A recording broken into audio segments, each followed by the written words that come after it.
আসসালামু আলাইকুম রহমতুল্লাহি ওয়া বারাকাতুহু। আউযু বিল্লাহি মিনাশ শাইতানির রাজিম। বিসমিল্লাহির রহমানির রহিম। কোনো ধরনের ভূমিকা ছাড়াই সরাসরি বক্তব্য যাচ্ছি। আজকে যখন আমরা এই জায়গায় এসে দাঁড়িয়েছি,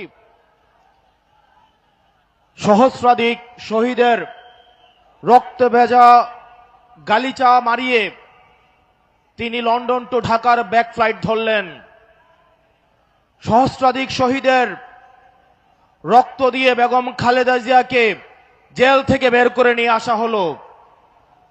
আজকে আমরা দেখতে পাচ্ছি এই শহীদের মাকে নিয়ে সম্ভ্রমহানি করা হচ্ছে। জনাব তারেক জিয়া, আপনি আপনার কর্মীদেরকে সামলান।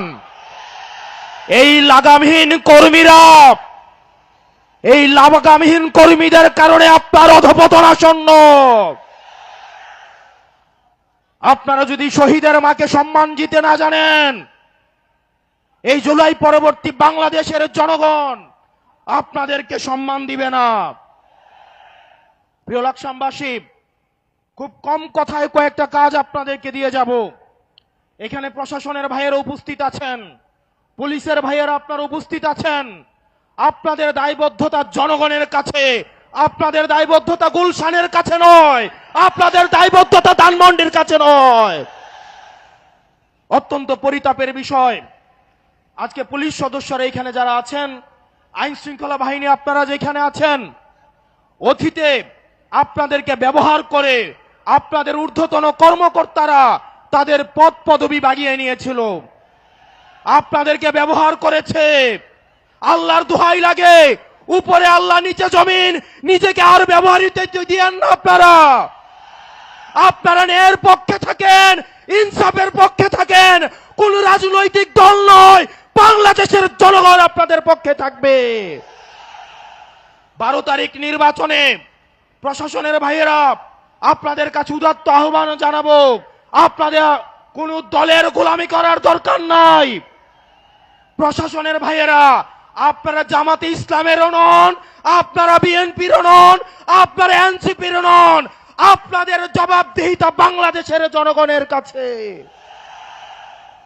আজকে যদি আপনারা ভোট চুরি করে, লাইলাতুল ইলেকশন করে, রাতের ভোট দিনের ভোট রাতে করে, জনগণের ভোট চুরি করে আপনারা নির্দিষ্ট কোন দলকে ক্ষমতায় নিয়ে যান, আপনাদের সন্তানদের কাছে আপনারা দায়বদ্ধ থাকবেন। প্রিয় মিডিয়ার ভাইয়েরা, অত্যন্ত পরিতাপের বিষয়, এই জুলাইয়ের পরেও এই মিডিয়ার ভাইয়েরা দালালি বন্ধ করে নাই। সময় টেলিভিশন, 71 টেলিভিশন, ডিবিসি আবার দালালি শুরু করে দিয়েছে। আল্লাহ সাক্ষী, আমি সাক্ষী, আমি দেখেছি এজেন্সি যে রিপোর্ট লিখে দেয়, ডিবিসি 71 সময় টিভি সেই রিপোর্ট তারা পাবলিশ করে। এই ডিবিসি 71 এবং সময় টেলিভিশন হাত বদল হয়েছে, কিন্তু চরিত্রের বদল হয় নাই। আপনাদেরকে আবারও জনগণের কাঠগড়ায় দাঁড় করাবো ইনশাআল্লাহ। এই মিডিয়া শুধু প্রশ্ন, দুনিয়ার যত প্রশ্ন, দুনিয়ার যত সমস্যা, আমাদের ইনকাম কি, আমাদের চলাফেরা কোন জায়গা থেকে আসে, আমাদের শার্ট কোন জায়গা থেকে কিনি, রাজনৈতিক কর্মসূচি কিভাবে হয়, দুনিয়ার সকল প্রশ্ন আমাদের জন্য। অন্যদিকে সকল প্রশংসা এবং সকল মুগ্ধতা একটা রাজনৈতিক দলের জন্য। এর পরবর্তী বিপ্লব হবে এই মিডিয়া এবং প্রশাসনের বিরুদ্ধে বিপ্লব। বক্তব্য দীর্ঘায়িত করছি না। মিডিয়া এবং প্রশাসন বাংলাদেশকে সুখী, সমৃদ্ধ এবং উন্নতি করতে হলে আপনাদের প্রয়োজন রয়েছে। আমরা আপনাদের শত্রু না, আমরা চাই আপনাদের দায়বদ্ধতা, আপনাদের জবাবদিহিতা হচ্ছে জনগণের মুখী। আপনারা কোন দলমুখী না হয়ে আপনারা জনগণমুখী হন, জনগণ আপনাদের নিরাপত্তা দিবে ইনশাআল্লাহ। ইনকিলাব, ইনকিলাব, ইনকিলাব, ইনকিলাব, আপোষ না সংগ্রাম, দালালি না রাজপথ, দালালি না রাজপথ। সর্বশেষ,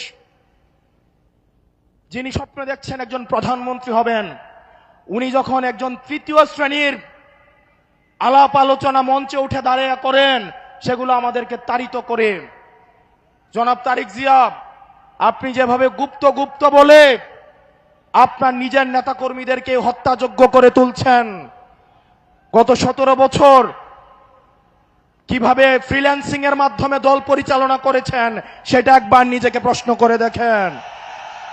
আসসালামু আলাইকুম ওয়া রাহমাতুল্লাহি ওয়া বারাকাতুহু।